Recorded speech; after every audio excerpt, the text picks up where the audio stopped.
Quiero pedirles el favor que si tienen su celular prendido o con el volumen alto, que lo apaguen. Vamos ya a entrar al momento de la palabra de Dios y la verdad es que quiero que tengamos toda nuestra atención en Dios. Amén. No en mí, en Dios y en lo que Él quiere hablarnos en esta mañana. Para eso quiero invitarles a que leamos en el libro de Efesios capítulo 2 y leemos desde el versículo 1 hasta el 10. Efesios 2, versículo 1 al 10. Yo tengo otra versión acá y pues quiero leerla para ustedes. Dice: antes de ser cristianos, ustedes estaban muertos para Dios a causa de sus delitos y pecados. Vivían siguiendo la corriente de este mundo, obedecían los dictados del príncipe del imperio del aire, quien ahora mismo está operando en el corazón de los que se rebelan contra el Señor. Nosotros mismos éramos así, obedeciendo los malos deseos de nuestra naturaleza y nos entregábamos a las perversidades de nuestras pasiones y malos pensamientos. Merecíamos ser castigados por la ira de Dios como todos los demás, pero Dios es tan rico en misericordia y nos amó tanto que aunque estábamos muertos a causa de nuestros pecados, nos dio vida con Cristo, pues solo por su gracia somos salvos. Además, nos levantó con Cristo de la tumba y nos hizo sentar en los lugares en los cielos. Esto lo hizo para demostrar a las generaciones venideras la incomparable riqueza de su amor y que en su bondad derramó sobre nosotros por medio de Cristo Jesús, por sus misericordias y por medio de la fe, ustedes son salvos. No es por nada que ustedes hayan hecho. La salvación es un regalo de Dios y no se obtiene haciendo el bien. Esto es así para que nadie se sienta orgulloso. Somos creación de Dios, creados en Cristo Jesús para hacer las buenas obras que Dios de antemano ya ha planeado. Amén. Padre, te damos gracias en esta mañana por esta palabra que tú nos traes, Señor. Y yo te pido, amado Dios, que cada uno de nosotros podamos estar atentos a lo que tú quieres revelarnos en esta mañana, a lo que tú nos estás enseñando, Señor, a lo que tú quieres de tu pueblo, amado Dios. Señor, prepara este corazón, Dios amado, prepara este pueblo. Señor, te pido que nos des entendimiento, que la luz de tu Espíritu Santo penetre a través de esta palabra, no solo en nuestra mente, sino en nuestro espíritu, en nuestra alma, en todo nuestro ser, Señor. Hoy declaro que esta semilla cae en buena tierra y hoy declaro que esta semilla da el 100 por 1, Señor, de fruto. En el nombre de Jesús, amén. El título de esta enseñanza es Reconciliaos con Dios. El apóstol Pablo, al escribir esta carta a la iglesia de Éfeso, estaba pensando en el destino de la iglesia de Cristo, según el propósito de Dios y las bendiciones espirituales y el alcance ilimitado de los lugares celestiales, tanto para este siglo como para el venidero. O sea que el apóstol Pablo le estaba escribiendo a la iglesia. Este mensaje es para la iglesia. Y a esta iglesia que estaba en Éfeso, porque él estaba pensando cuál sería o cuál era el destino de la iglesia que Dios había preparado de antemano.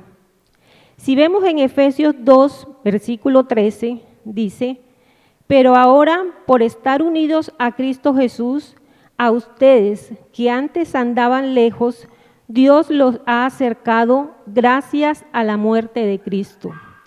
O sea que aquí el apóstol Pablo va a explicar, quiere explicar cuál es esa cercanía. Él estaba hablando de una cercanía, estaba hablando de que nosotros antes andábamos lejos, pero que ahora Dios quiere acercarnos a Cristo, ¿cierto? O nos ha acercado a Cristo Jesús. Pero él, para explicar un poco más acerca de esa cercanía, él utiliza figuras y también utiliza etapas. Y yo quiero también en esta mañana que nosotros podamos aprender un poco más acerca de qué es lo que quería decir Dios cuando dice que Él nos ha acercado a Jesús. Porque podemos tener muchos conceptos, pero hoy vamos a aprender un poco más. Bueno, Adán fue creado en una realidad, ¿cierto? ¿Cuál era la realidad? Que él, Adán, estaba en el todo, y el todo es Cristo, ¿cierto que sí? Y el todo, que es Cristo, estaba en Adán, ¿cierto que sí? Y ahí no hay tantos amenes, ¿no? Cristo no estaba en Adán cuando lo creó, y Adán no estaba en Cristo cuando lo creó. Bueno, entonces estamos de acuerdo hasta ahí. ¿Qué le faltaba a Adán? Nada. No le faltaba nada. ¿Por qué? Porque si él estaba en Cristo, Cristo estaba en él estaba completo. A Adán no le faltaba nada. ¿Tenía alguna necesidad? No. Entonces la pregunta es, ¿cómo era la oración de Adán en ese momento que él estuvo allá con Dios en el principio? ¿Cómo era la oración de Adán? De gratitud. Muy bien. O sea, era una oración disfrutando de Dios.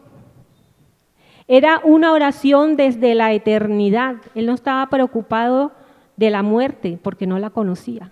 Él estaba orando desde la eternidad, estaba orando desde la satisfacción de su alma porque él se sentía satisfecho en Dios.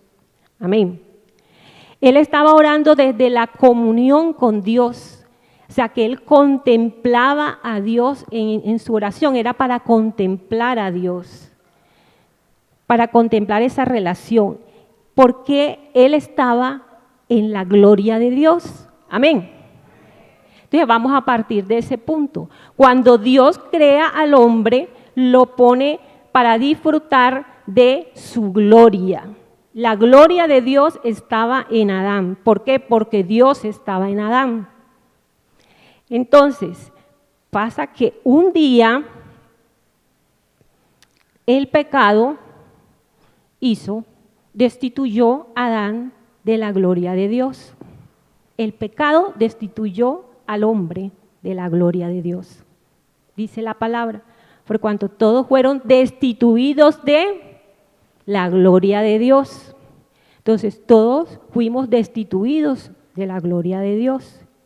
Entonces ya Dios no estaba cerca de Adán, ni Adán estaba cerca de Dios, porque ya no estaba en la gloria de Dios. Entonces Adán fue echado fuera, ¿cierto? Del huerto. Fue destituido, fue echado fuera. Estaba lejos de Dios. Ya no estaba cerca de Dios, estaba lejos de Dios. Entonces, como Adán, cuando estaba cerca de Dios, lo tenía todo, al estar lejos de Dios, lo pierde todo. ¿Vamos por ahí? ¿Estamos bien? Como Adán, al tener a Dios, tenía vida en Dios, porque Dios es la vida, ¿cierto? al estar lejos de Dios, ¿qué pierde? La vida. Entra muerte. Entonces, el versículo 13 dice, pero ahora en Cristo Jesús, vosotros que en otro tiempo estabais lejos, habéis sido hechos cercanos por la sangre de Cristo. Entonces, a través de esa sangre que Jesús derrama en la cruz, de ese sacrificio de Cristo, Él nos hace cercanos a Él. Él nos llama a una cercanía con Él. El versículo 15 dice, aboliendo en su carne, quiere decir en su cruz, las enemistades para crear un solo y nuevo hombre, haciendo la paz. ¿Qué quiere decir? Que entonces, a través de esa muerte en la cruz, Jesús está aboliendo las enemistades.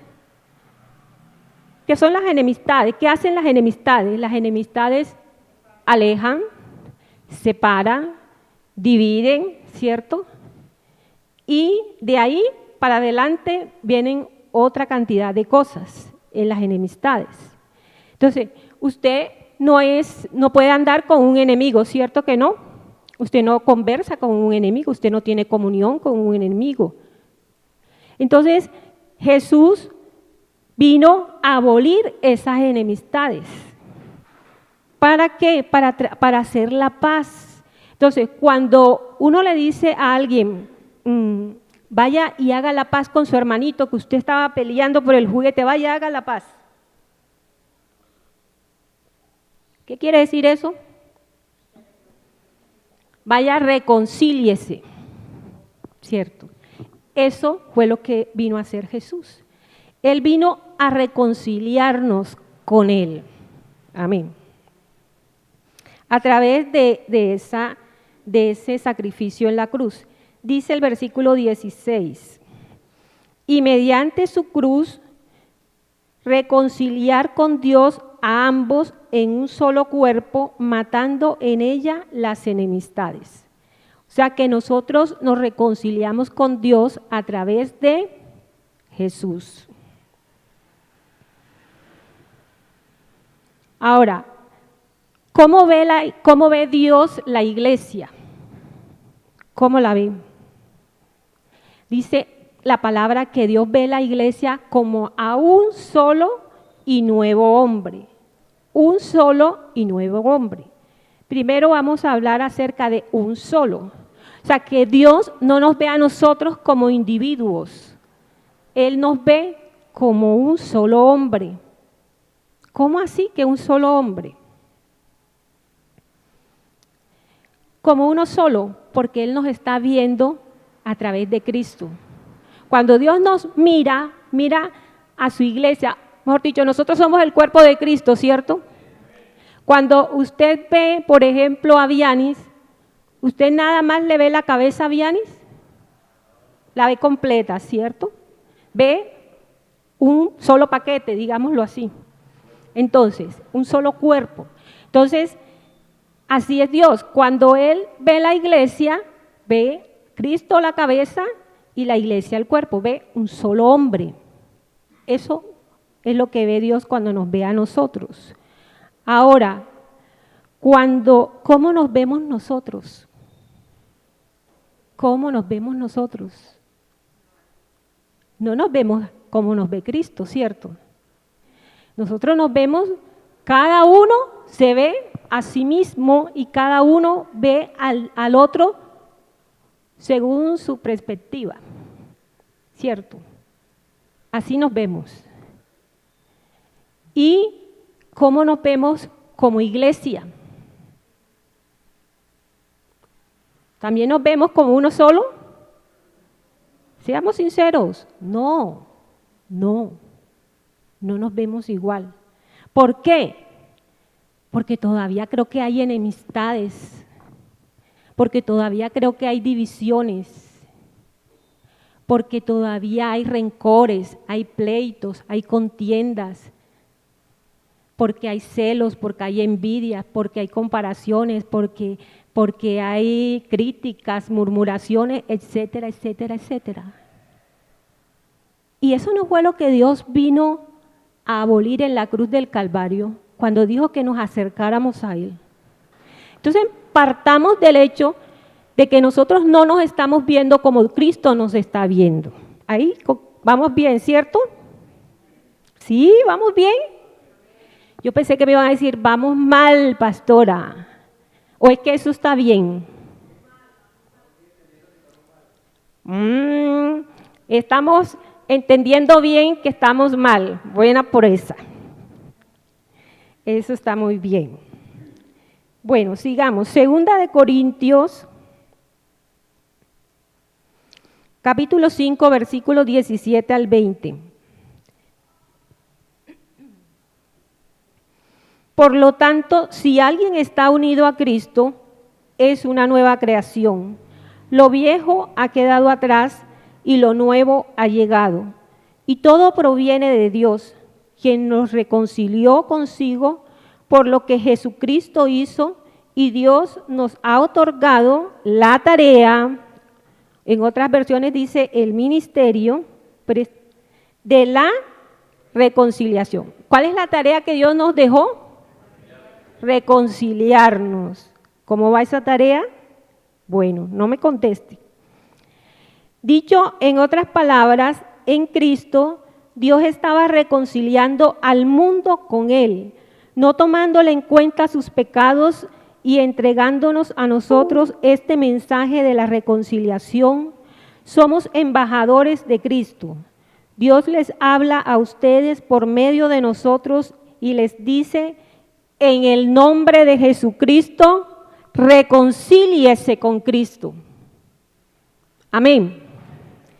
¿Cuál es el mensaje de esta mañana? Reconcíliese con Cristo, reconcíliese con Dios. Ese es el mensaje que Dios nos trae. Entonces, para que esta reconciliación se dé, primero tenemos que aprender algunas cosas. En primer lugar, tenemos que aceptar el propósito de Dios. Ahora, sé que con nuestra mente natural no va a ser fácil entender lo que les voy a decir. Sé que no es fácil, pero es necesario que seamos libres. Entonces, ¿qué es lo que necesitamos saber? En primer lugar, para entender ese propósito de Dios, que es con nuestra mente, ¿cierto? Nosotros entendemos es con la mente. Entonces, necesitamos el arrepentimiento. El arrepentimiento. Entonces usted me va a decir, ay, pastora, ya yo me arrepentí hace como 40 años que yo hice una oración de fe y yo me arrepentí. Pero resulta que el arrepentimiento, que es un cambio de mentalidad, un cambio de mente, no es simplemente sentirme mal por lo que hice y disculparme con la persona y hacerlo otra vez. Eso no es arrepentimiento. Bien. Pero de pronto ya lo hemos tomado de esa manera tan liviana. Y por eso hoy Dios necesita que profundicemos más en lo que es el verdadero arrepentimiento. ¿Para qué? ¿Para qué quiere Dios que entendamos el verdadero arrepentimiento? Para que pueda haber una verdadera reconciliación con Dios. Entonces, para que haya un cambio de mentalidad, debemos permitirle a Dios que nos ayude a desinstalar o derribar todo lo que está ocupando nuestra mente, todo lo que nos ha sido enseñado, todo lo que hemos creído, todo lo que hemos practicado durante toda nuestra vida, todo esto que hemos recibido de la religión, de nuestros ancestros, de las tradiciones familiares, de las tradiciones del mundo, todo lo que hemos creído y hemos inventado de nuestra propia imaginación, todo eso tiene que ser derribado.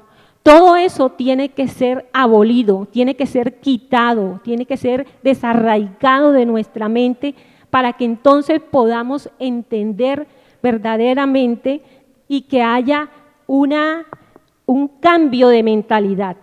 Amén. Entonces, por eso cuando Dios habla, yo debo estar atento para llevar todo pensamiento que se va a oponer a la verdad de Dios, yo la voy a llevar cautiva a la cruz de Cristo y lo voy a rendir a los pies de Cristo. Por eso es que hay que estar atento cuando Dios está hablando a la palabra de Dios, porque es la palabra de Dios la que nos trae a esa verdad. Entonces, y es la palabra de Dios lo que produce la transformación en el hombre. ¿Por qué a veces decimos, es que esta persona oye palabra de Dios, estudia la palabra de Dios, lee la palabra de Dios, pero no cambia? No hay ninguna transformación. ¿Por qué? Porque no ha cambiado su forma de pensar, porque no ha llevado esa forma de pensar que traíamos y la llevó a la cruz de Cristo en obediencia a esa palabra que leyó, a esa palabra que escuchó, a esa palabra que quizás predicó, a esa palabra de Dios, a esa verdad de Dios.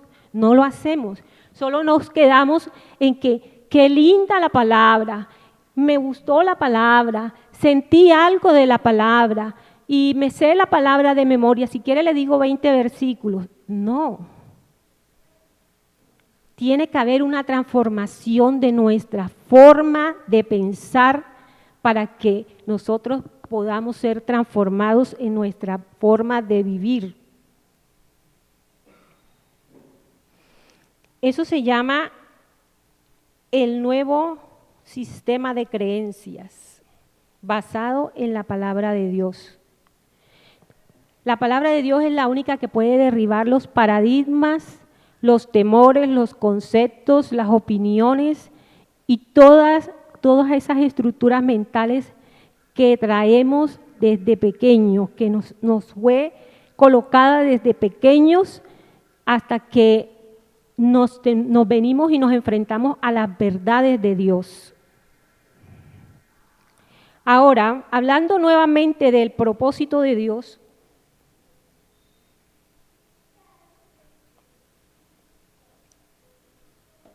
¿por qué les voy a pedir que presten atención, que no se duerman, que no hablen con el de atrás ni el delante? Porque lo que les voy a decir ahora es una verdad de Dios que quizás a muchos les va a chocar, porque les va a chocar con una estructura mental que todos tuvimos en un momento. Bueno,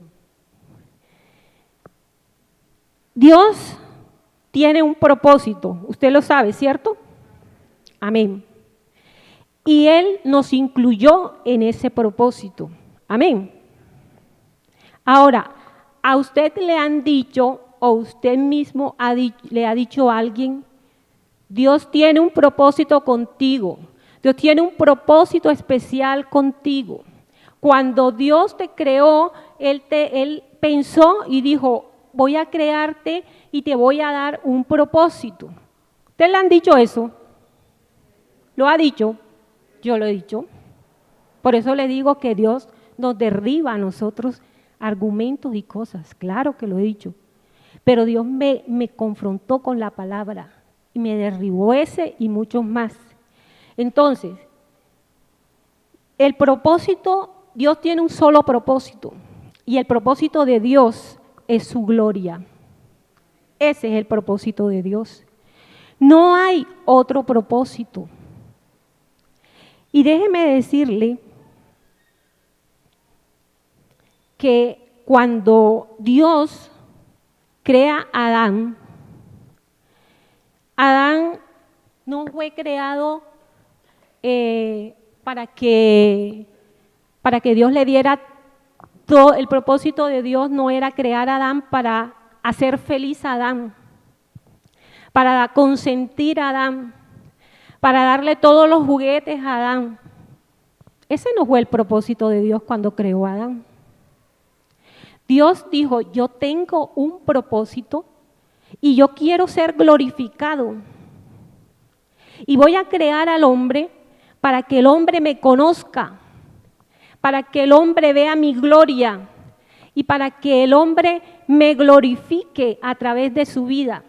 Para eso creó a Adán, para eso nos creó Dios. Y Él no ha cambiado su propósito. Ya. El que cambia es el hombre. Y déjeme decirle algo también muy importante que de pronto le va a doler. Y es que Dios no financia el sueño de nadie. ¿Sí me escuchó? Dios no financia el sueño de nadie. Y para explicarles esto, quiero hablarles acerca de José. Acuérdense que cuando Dios se le manifiesta a José a través de 2 sueños, ¿cierto? En el principio.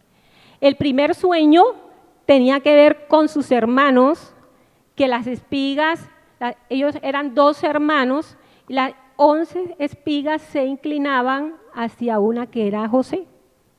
Entonces él va corriendo donde sus hermanos y le cuenta el sueño, muy contento. Imagínense lo que soñé, Dios me mostró esto. Y le cuenta y los hermanos se enojan y dice la palabra que se llenaron de odio hacia José, porque le dijeron, ¿y es que tú vas a gobernar sobre nosotros, siendo que nosotros somos los mayores? Esto lo estoy añadiendo yo, pero es más o menos en lo que ellos dijeron. Se enojaron tanto y odiaron tanto a su hermano que luego lo cogieron y lo vendieron y le hicieron una cantidad de cosas, ¿cierto? Pero en el segundo sueño, Dios le muestra que el sol y la luna se inclinaban también ante él. Entonces le cuenta al papá y el papá también se enoja. El papá lo regaña y también le dice, ¿y es que tu mamá y yo nos vamos a inclinar, vas a gobernar sobre nosotros? Entonces veamos la mente natural. Ellos lo tomaron en su mente natural pensando en ellos, cada uno, ¿cierto? Los hermanos pensaron que les iban a quitar el puesto. Y el papá también pensó lo mismo. Estaban cuidando su puestico. Pero no tuvieron visión de Dios, simplemente se dejaron llevar por lo carnal. Ahora, en ese momento, José era un muchacho y él tampoco entendía lo que Dios le estaba mostrando. Simplemente Dios había decidido tomar la vida de José y usarla dentro de su propósito, y para eso le da esa visión como para ir preparándolo, como para ir mostrándole pasito a paso, porque Dios nunca nos muestra el final de la película. Porque si se lo hubiera mostrado, José se hubiera muerto enseguida, le hubiera dado un infarto. Pero no, él le mostró el final, él le mostró algo bonito, una bendición que había dentro de la tarea que él tenía que ejecutar en el propósito de Dios. Y entonces viene José y pasa por todo un proceso bien terrible, ¿cierto? Bien terrible, ¿por qué? Porque José era el consentido de papá. Y por eso él pensó, si yo soy el consentido de papá y mi mamá me ha hecho esta túnica de colores, que significaba que era el que iba a reinar, entonces los hermanos lo envidiaban por eso y tenían celos, y entonces él pensó, sí, mi papá y mi mamá me van a poner por encima de mis hermanos, más o menos podría pensar él eso, pero no tenía ni idea de qué era lo que Dios quería hacer con él. Entonces, para él poder llegar a esa bendición, él tuvo que entrar en un proceso de arrepentimiento, en un proceso de nuevo nacimiento, en un proceso de muerte, para que él pudiera reconocer y darle la gloria a Dios. Amén. Y entonces vemos que al final cuando ya él se descubre ante sus hermanos que van a Egipto y a su padre, en Génesis 45:7 le dice: Dios me envió aquí para mantenerlos con vida a ustedes y a sus familias, para que puedan ser una nación grande. Amén. Ahí ya había entendido el propósito de Dios. Y ahí se había dado cuenta que no tenía nada que ver con sus sueños personales. Se dio cuenta que ese era el sueño de Dios para que Dios cumpliera su propósito.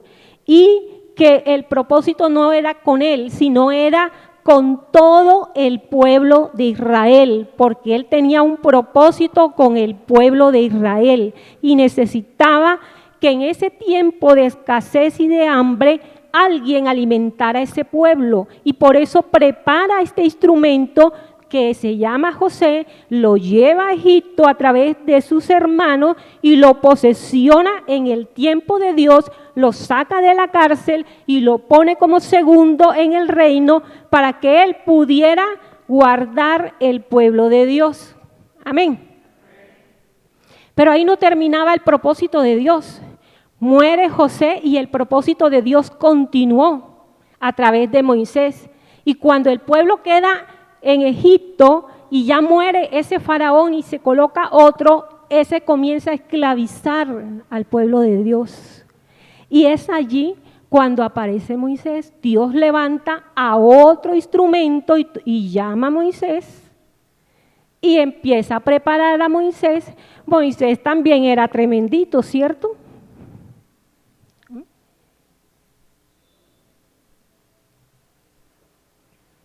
Dios le muestra a Moisés: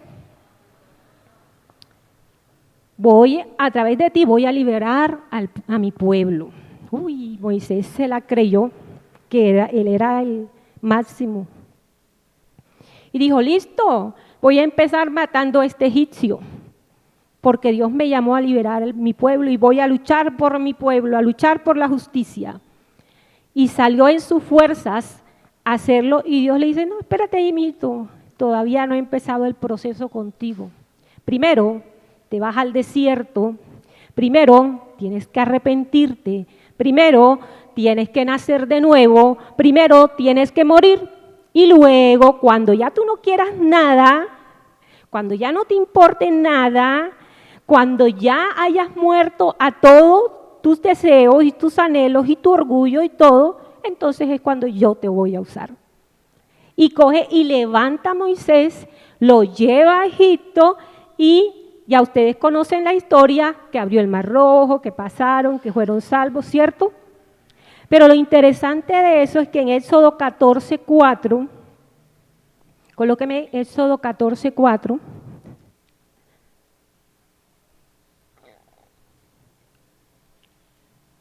dice: y yo endureceré el corazón de Faraón para que lo siga, y seré glorificado en Faraón y en todo su ejército, y sabrán los egipcios que yo soy Jehová, y ellos lo hicieron así. ¿Quién se llevó la gloria? Dios. ¿Se la llevó Moisés? Dios se llevó la gloria, porque él todavía tenía un propósito, y el propósito era que Faraón se diera cuenta quién era Dios, porque Faraón se creía Dios. Que Egipto se diera cuenta quién era Dios. Amén. Y que el pueblo de Dios, el supuesto pueblo de Dios que estaba esclavo en Egipto, también se diera cuenta y conociera quién era su Dios. ¿Ve que el propósito de Dios siempre es más alto que los sueños nuestros, que los propósitos nuestros, que nuestros pensamientos? Eso hizo Dios.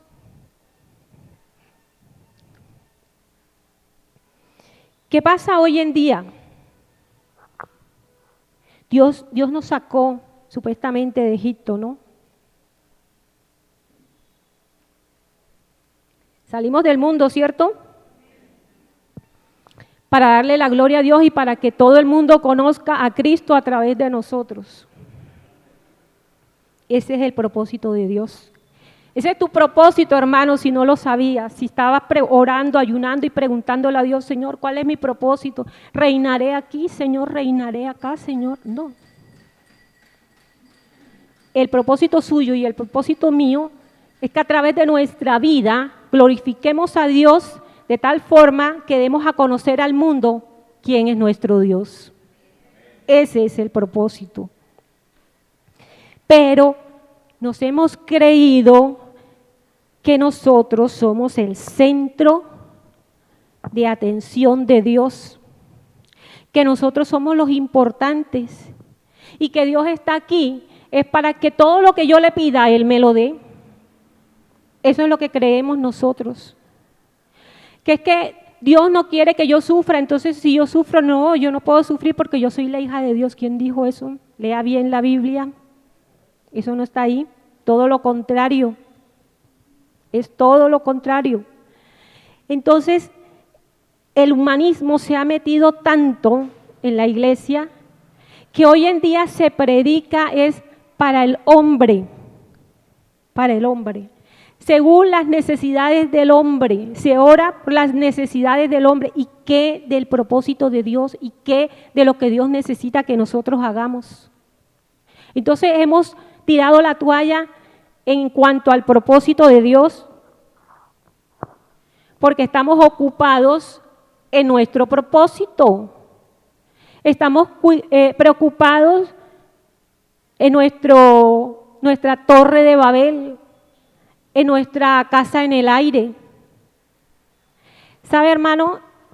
Cuando estaba antes de preparar este mensaje, Dios me dio un sueño.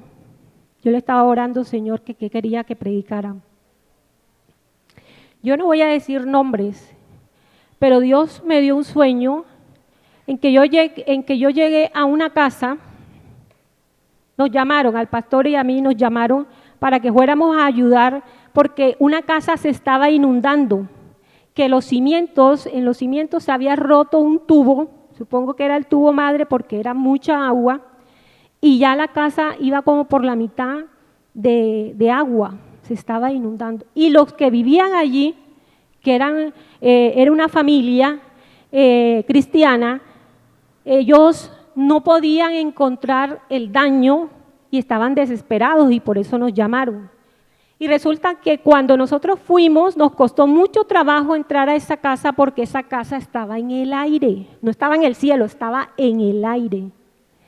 Y entonces la única forma era como por medio de una cuerdita y así como hacen en el desafío que se suben por una cuerdita, así el pastor y yo nos estábamos subiendo y llegamos y entramos a esa casa.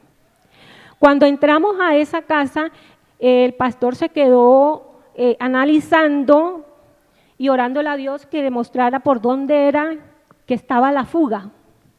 Pero las personas que estaban ahí, dueñas de la casa, estaban desesperados y ellos menospreciaron la ayuda nuestra y dijeron, no, ellos no van a encontrar eso y ya se acaba el tiempo y el agua se está subiendo y vamos a buscar a otra ayuda, que se vaya en ellos. Y entonces el varón de esa casa, él entró a su habitación y yo desde la sala yo podía ver lo que él estaba haciendo en la habitación. Se sienta en la cama y comienza a golpear la cama duro. Y tenía una ira tremenda y un orgullo tremendo y golpeaba y decía que por qué le pasaba eso y estaba como peleando con Dios por lo de la casa y luego sale y dice, no, ya yo encontré la solución, voy a llamar a otras personas, a otros hombres fuertes para que vengan a ayudarme. Y llama a 3 hombres fuertes, eran altos, así de esos que alzan pesa, que tienen unos músculos así, bueno, de esos, ¿como qué? Sí, así como Darío, como Juan Carlos, así, que hace así, y uno le da miedo, uy, no, ¿cómo así? Entonces se fueron los 3 hombres y entraron y dijeron que nos fuéramos nosotros. Y nosotros dijimos, bueno, está bien, vámonos, nosotros nos fuimos. Ahí acabó el sueño. Yo dije, Señor, ¿esto qué quiere decir? ¿Qué es lo que tú me quieres mostrar? El Señor me dijo, así está la iglesia, Están construyendo una casa en el aire. Y cuando yo envío a mis siervos para que detecten dónde está el mal, ellos se impacientan porque ellos ven lo exterior en ustedes, pero no ven lo interior, el propósito por el cual yo soy el que los envío, y los menosprecian. A ustedes los menosprecia la iglesia. Y ellos buscan otros recursos afuera que creen que ellos lo van a ayudar porque físicamente o exteriormente reúnen las cualidades de ellos en su mente. Las cualidades que según ellos deben tener unas personas que son los que los pueden ayudar, que esos sí tienen la fuerza para ayudarlos, pero que ustedes no, pero no saben que no son ustedes, sino lo que está dentro de ustedes. Amén. Él me dio la interpretación y luego me da este mensaje. Por eso les digo que la iglesia está distraída construyendo sus casitas en el aire, pero no saben que tarde o temprano se les va a inundar y se les va a caer. Eso le está diciendo el Señor. El que tenga oído para oír, que oiga lo que el Espíritu dice. Entonces, les repito, Dios no patrocina eso. La iglesia está metida en eso. Vamos a buscar Salmo 42, versículos 5 al 11.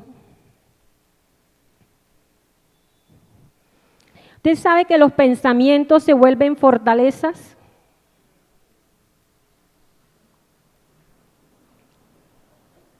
¿O que las fortalezas se levantan a base de pensamientos? El dolor y el enojo salen de los pensamientos. Por eso debemos arrepentirnos de nuestra manera de pensar. Quizá nosotros nos arrepentimos de muchas cosas. Yo me arrepiento de no haber ido allá, sino de haberme venido para acá. Yo me arrepiento de haberme casado con este y no haberme casado con aquel. Yo me arrepiento de haber estudiado esto y de no haber hecho aquello. De eso nos arrepentimos, pero nunca nos hemos arrepentido de nuestra forma de pensar. Y Dios nos está diciendo hoy que necesitamos arrepentirnos de nuestra forma de pensar. Salmo 42.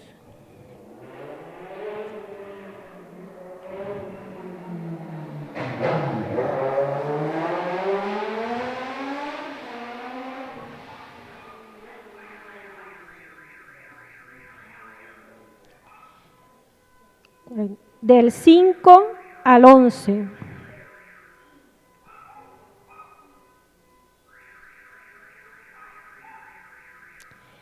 ¿Por qué te abates, oh alma mía, y te turbas dentro de mí? Espera en Dios, porque aún he de alabarle. Salvación mía y Dios mío, mi alma está abatida en mí. Me acordaré por tanto de ti desde la tierra del Jordán y de los emonitas desde el monte de Misar. Un abismo llama a otro la voz de tus cascadas. Todas tus ondas y tus olas han pasado sobre mí. Pero de día mandará Jehová su misericordia y de noche su cántico estará conmigo y mi oración al Dios de mi vida. Diré yo a Dios, roca mía, ¿por qué te has olvidado de mí? ¿Por qué andaré yo enlutado por la opresión del enemigo? Como quien hiere mis huesos, mis enemigos me afrentan, diciéndome cada día, ¿dónde está tu Dios? ¿Por qué te abates, oh alma mía? ¿Y por qué te turbas dentro de mí? Espera en Dios, porque aún he de alabarle, salvación mía y Dios mío. Aquí David estaba pasando por un momento terrible, donde todos sus enemigos se habían levantado contra él y él se sentía tan abatido por todas esas cosas que él va a la presencia de Dios y se arrodilla y empieza a clamar, a hacer este clamor. Y lo impresionante de esto es que ¿contra quién cree usted que estaba luchando David en ese momento? ¿Contra sus enemigos?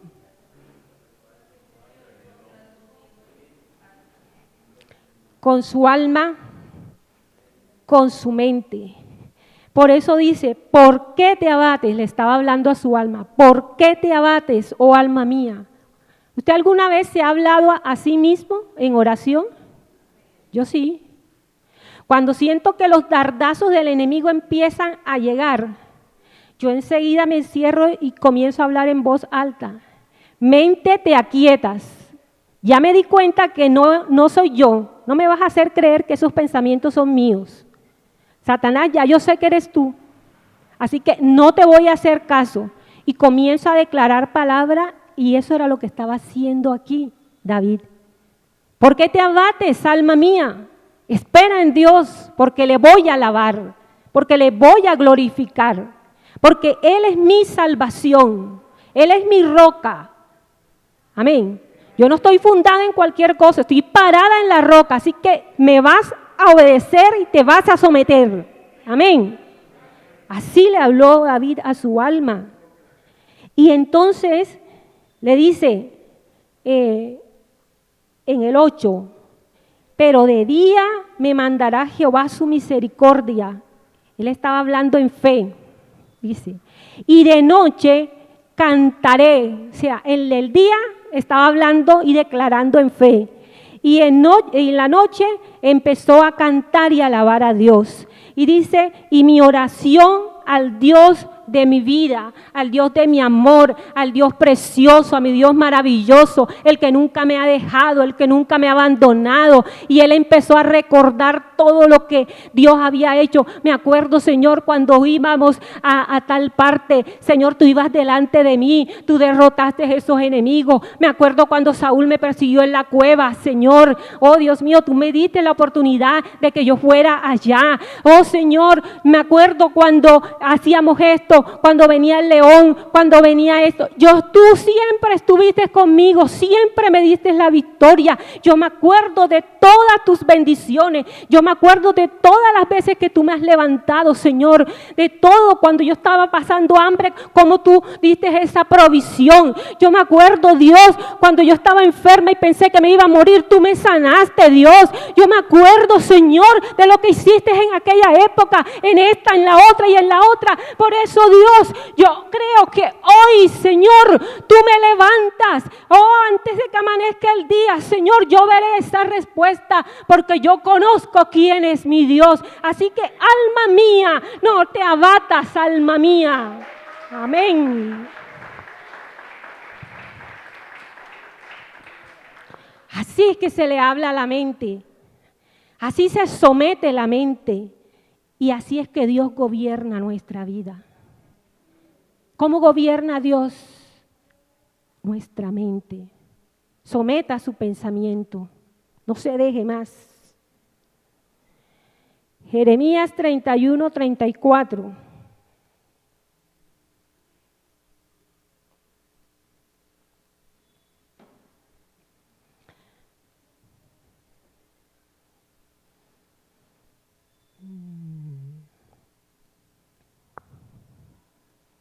Mentira, Jeremías 3:13. 3:3. No, mentira, ahí estoy confundida. Jeremías 31, 4.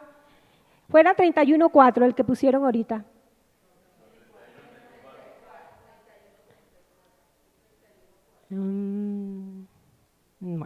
Bueno, el asunto es que es el versículo donde Dios dice que Él nos acuerda de nuestros pecados. Amén. Bueno, si lo encuentra después dice la cita. Cuando dice que Dios no se acuerda de nuestros pecados, no está diciendo que Dios tiene amnesia, ¿cierto? Y que está, ¿cuál fue el pecado que cometió Anita? ¿Cuál fue? No me acuerdo. Ay, yo me quiero acordar, pero no me acuerdo, se me olvidó. Eso no es Dios.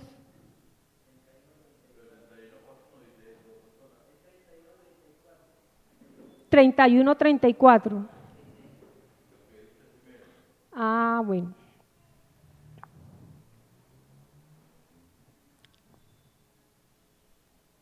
¿Dónde? ¿Dónde está? Que no lo veo. No me acordaré más de su pecado. Amén. Ese es. Entonces, cuando Dios dice que Él no se va a acordar más de nuestro pecado, es porque Él determinó no acordarse. Es porque Él decidió no recordar. Amén. ¿Qué es lo que nos mata a nosotros? El recuerdo. ¿Qué es lo que Satanás usa en contra de nosotros? Los recuerdos. Amén. Y por eso no podemos avanzar y por eso estamos esclavizados por el recuerdo. ¿Y dónde trabaja el recuerdo? En la mente. En la mente. Entonces Dios nos está dando la fórmula. Él no se acuerda de nuestros pecados porque Él decidió no acordarse. Porque ya Él nos perdonó. Y de esa forma es que Él quiere enseñarnos a nosotros a perdonar. El mundo dice, yo perdono pero no olvido. Yo perdono pero no olvido, pues no perdono nada. Esa es una estructura que traemos del mundo. ¿Ve? Esa es otra que tenemos que derribar. Tenemos que perdonar como Dios. Yo sí me acuerdo de la ofensa, yo sí me acuerdo, te puedo dar todos los detalles, pero he decidido no hacerlo. Amén. Y no lo voy a hacer, no porque esa persona se lo merezca, no. Esa persona merece que yo la ahorque, pero no la voy a ahorcar. ¿Por qué? Porque yo he decidido hacerlo para Cristo. Amén. Yo lo perdono por amor a Cristo. Amén. Y decidí no acordarme más por amor a Cristo. Eso es lo que Dios quiere en nosotros. Ahora sí, Juan 3:3 dice, respondió Jesús y le dijo, de cierto te digo, que el que no naciere de nuevo no puede ver el reino de Dios. ¿Cuántos quieren ver el reino de Dios?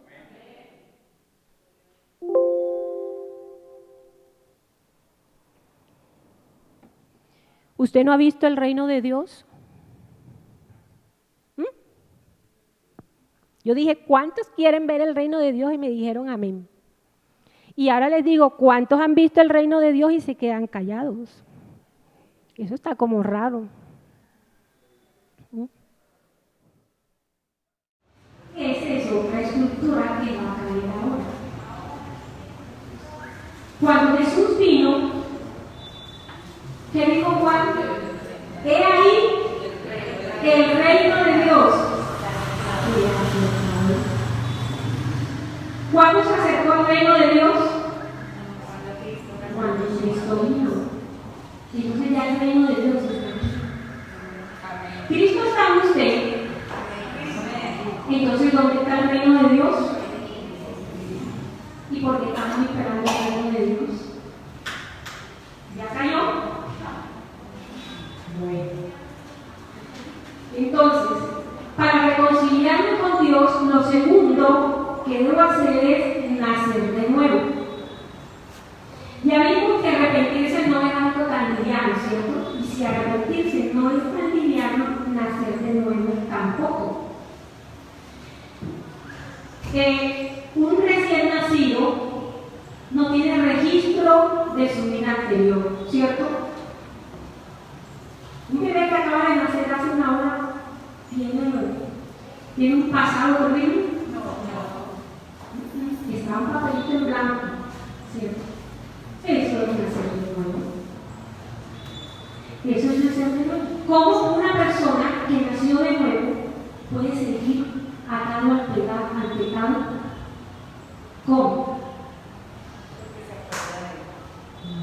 Es que no puede nacer, porque no se puede acordar porque un bebé no tiene memoria, no tiene recuerdos, no hay registro de ese pecado. Entonces, ¿cómo va a pecar? Entonces, si nosotros tenemos tiempo de estar en Cristo Jesús y todavía estamos atados a pecados que raíz del pasado y que no hemos podido liberarnos de eso, la pregunta es, ¿quién ha sido de nuevo?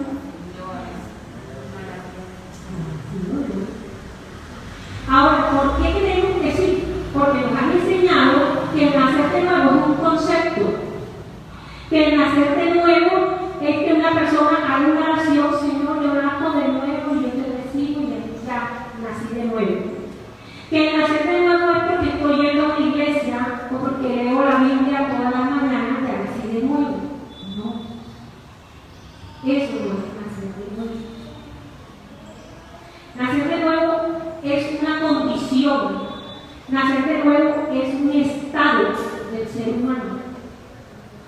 Una persona nace, ¿cierto? O no nace. Uno puede decir, es que yo creo que hay alguien que nació. Es que a mí me parece, tengo un concepto de que me dijeron que alguien nació o no nació, pero no es un concepto. Entonces, cuando Dios nos ve, Él puede ver a dos personas. Cuando Dios ve al ser humano, puede ver dos personas. O te ve en Cristo o te ve en Adán. En una de las dos nos ve. Ahora, cuando Adán muere, todos mueren en él. Y tenemos que entender que Adán no cayó en pecado. Hay otro que se va a agregar. Adán no cayó en pecado. Adán murió. Amén. Entonces, ¿por qué nosotros decimos, ay, este fulano cayó en pecado? Iba caminando y pronto se cayó en el pecado. ¿Eso es así? No. Cada vez que cometemos pecados, morimos en un área de nuestra vida. En esa área estamos muertos. La Biblia dice que estábamos muertos en delitos y pecados. Entonces, tenemos otro concepto. La iglesia no es un hospital. La iglesia no es un hospital donde todos los que cayeron y están fracturados y cojos son muy lastimados, los llevamos a la iglesia para restaurarlos. Eso no es así. Pastor, vengo para que Dios restaure a mi esposa, porque está terrible conmigo, pastor. Supiera lo que me hace. Pastor, vengo para que restaure a mi esposo. Pastor, vengo para que restaure a mi hijo, para que restaure a mi mamá, para que restaure. Déjeme decirle que Dios no restaura a nadie. El hombre no se restaura. Yo restauro un mueble, ¿cierto? Yo restauro una lámpara. Pero el ser humano, el hombre, Dios no lo restaura. Si yo restauro un mueble, yo lo puedo coger, lo lijo, lo pinto, si eso está partido, le pongo unos clavos y lo maquillo y le queda como nuevo. ¿Pero es nuevo? No. La estructura es la misma y me puede durar un mesecito más y vuelvo otra vez a aflojar del mismo lado, ¿cierto? Dios no hace eso con nosotros. Él dice en su palabra que si alguno está en Cristo, es nueva criatura. Entonces hablamos a que Dios dijo que la iglesia es un hombre y es un nuevo hombre, ¿cierto? Entonces, si alguno está en Cristo, es nueva criatura. Hay un nuevo nacimiento, nueva criatura. Las cosas viejas, todo lo viejo, todo lo pasado, ¿qué pasó? Fueron anuladas. Y ahora, todas son hechas nuevas. Ahora es una vida nueva en Cristo Jesús. Amén. Ese es el nuevo nacimiento. Pero ¿cómo decimos que hemos nacido de nuevo si todavía estoy aferrada a lo que pasó hace 80 años y estoy sufriendo por lo que pasó hace 80 años, por lo que pasó ayer? Ayer ya es pasado. No me venga con el cuento de que sí, eso de 20, de 30, pero pastora, no, porque eso fue hace una hora. Antes de venir para la iglesia, pastora, me hicieron esto. Ya pasó. De alguna hora ya eso es pasado.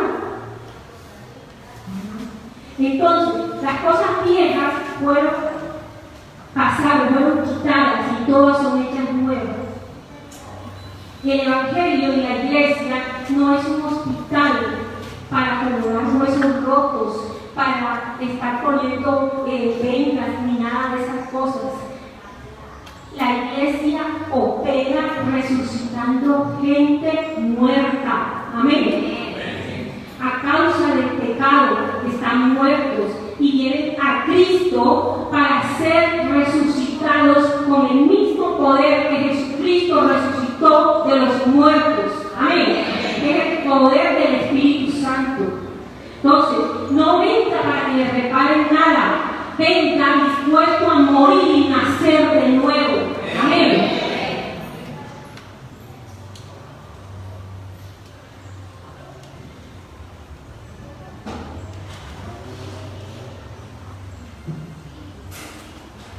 ¿Qué es estar en Cristo?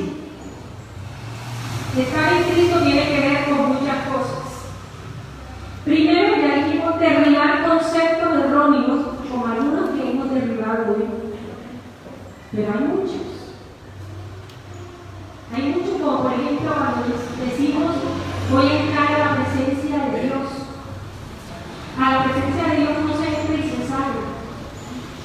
Si Cristo está en usted y usted es el cuerpo de Cristo, entonces la presencia de Dios está en usted siempre, donde quiera que usted esté. Amén. Otra es que el Evangelio no es una enseñanza que yo pongo en práctica. Voy a poner en práctica la enseñanza que aprendí. No. Por ejemplo, si yo aprendí que debo perdonar, entonces dice, ya me sé los pasos para el perdón. Yo le digo a Dios que me perdone, después voy a la persona, le pido disculpas, le abrazo y ya. Está todo saldado. Aparentemente estoy practicando la enseñanza, pero quiero saber que Dios siempre va más allá. Dios siempre va más allá. No es lo externo.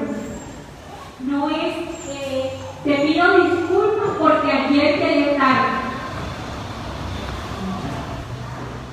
Te pido disculpas, te pido perdón porque ayer llegué tarde, porque la verdad que no me dio la gana de ir, porque estaba tan enojada contigo que dije me las voy a desquitar, porque la vez pasada ella me dejó plantada, entonces yo esta vez me la voy a desquitar. Por esa razón fue que yo no iba.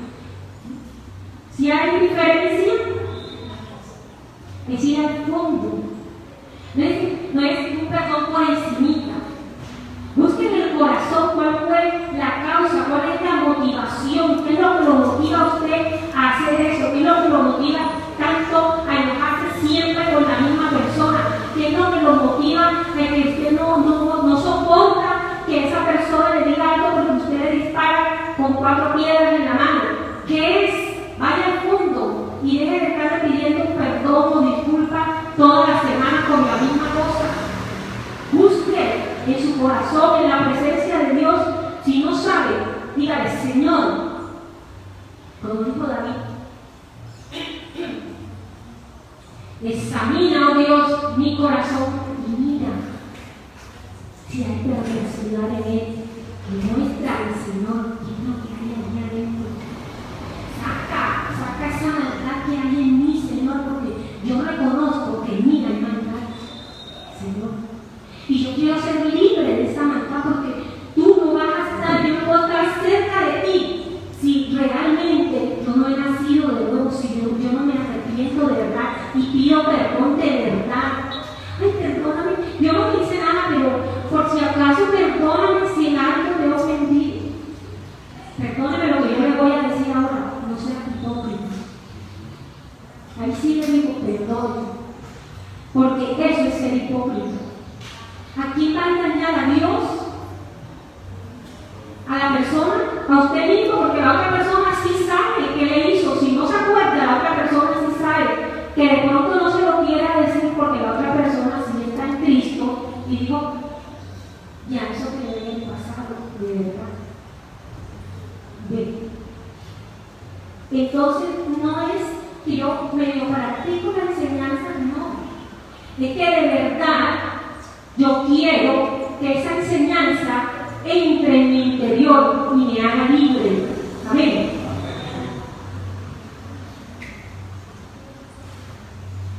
Porque solamente así puede haber una verdadera reconciliación.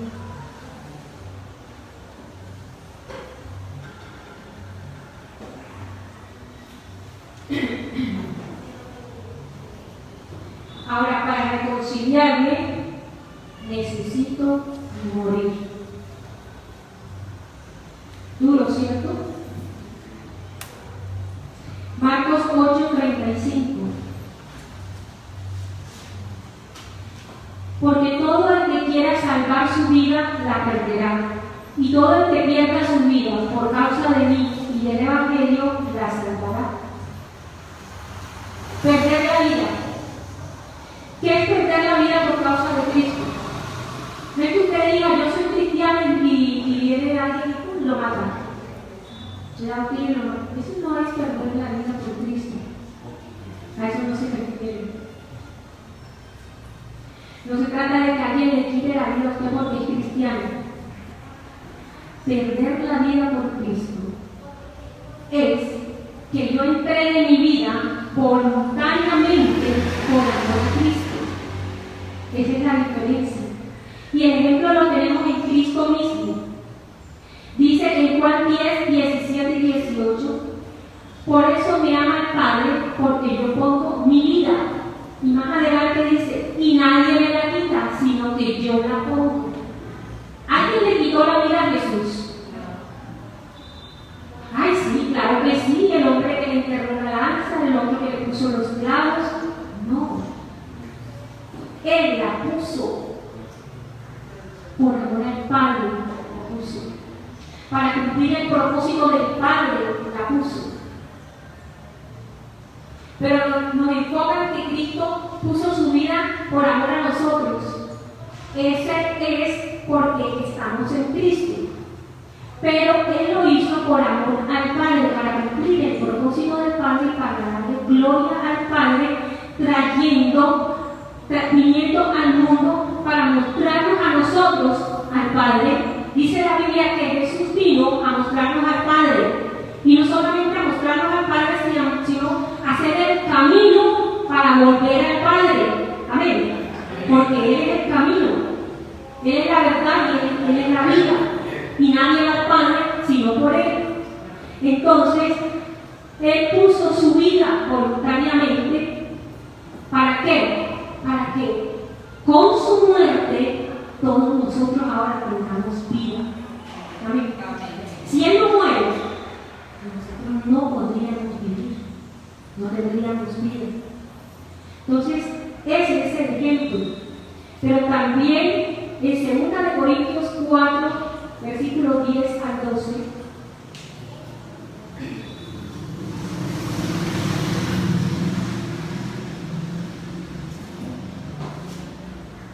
dice: llevando en el cuerpo siempre, esto lo dice el apóstol Pablo, por todas partes la muerte de Jesús, para que también la vida de Jesús se manifieste en nuestros cuerpos. Porque nosotros que vivimos siempre estamos entregados a muerte por causa de Jesús, para que también la vida de Jesús se manifieste en nuestra carne mortal. Tremendo. De manera que la muerte actúa en nosotros y en vosotros la vida.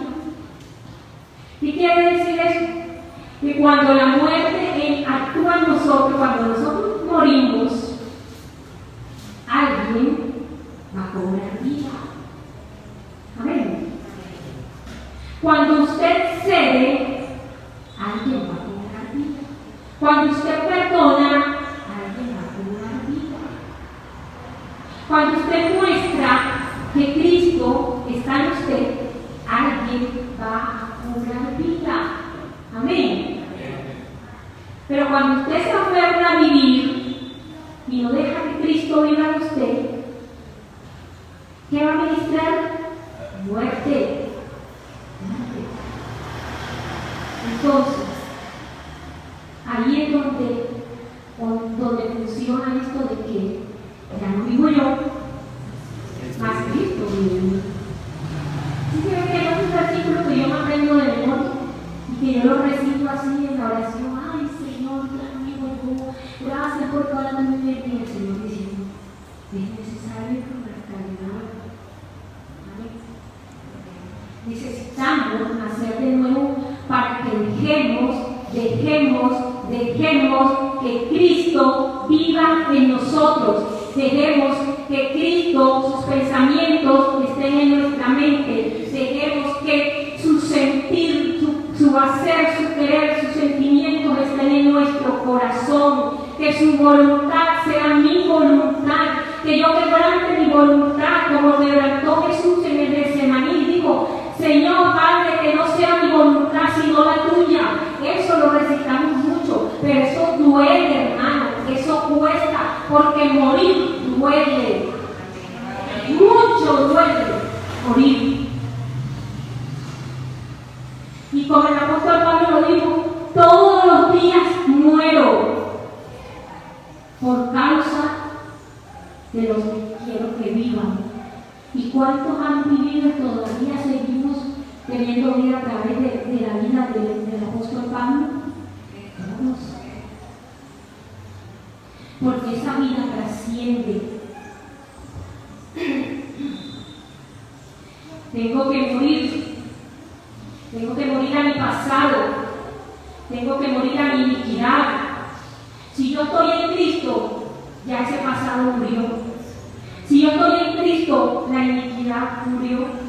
Si yo estoy en Cristo, el pecado no es problema. Si yo estoy en Cristo, los recuerdos no funcionan ya para mí. Si yo estoy en Cristo, ya el dolor no me hace menguar. Si yo estoy en Cristo, no hay celos, no hay envidia, no hay enojo, no hay gritería, no hay pelea, no hay división. ¿Por qué? Porque estoy reconciliado con Cristo. Amén. Porque por fin me reconcilié con Cristo.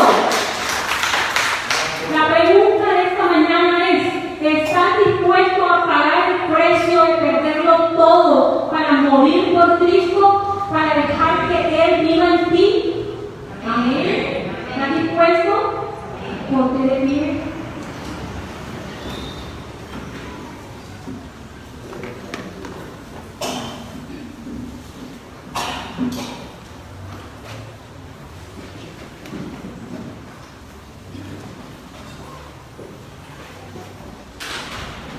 Cierra sus ojos y póngase en esta hora.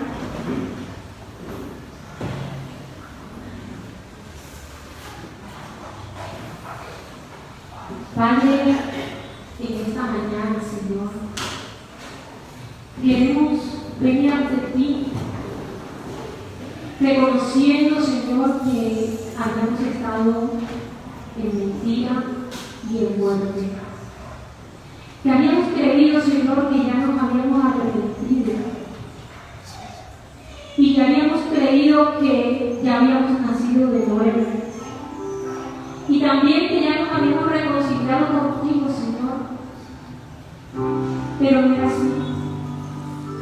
No nos hemos arrepentido de toda esa forma y esa estructura de pensamiento que nos lleva siempre al pecado, a la iniquidad, al pasado, que nos ha atormentado durante todo este tiempo que hemos dicho que hemos caminado contigo, Señor. Que no hemos podido ver una transformación y siempre buscamos excusas externas y culpamos a otros de nuestro estancamiento y de nuestra condición. Cuando verdaderamente nosotros somos los únicos culpables, Señor. Por no creer tu palabra, por tomarla livianamente, Señor. Por no hacer un compromiso de morir verdaderamente. Quizás esperamos hasta el último momento donde pensamos que la vida ya se nos va a ir para ponernos a cuenta contigo, Señor. Pero el apóstol Pablo nos dice que él cada día moría. Cada día él se estaba poniendo a cuentas contigo, Dios. Cada día él estaba denunciando porque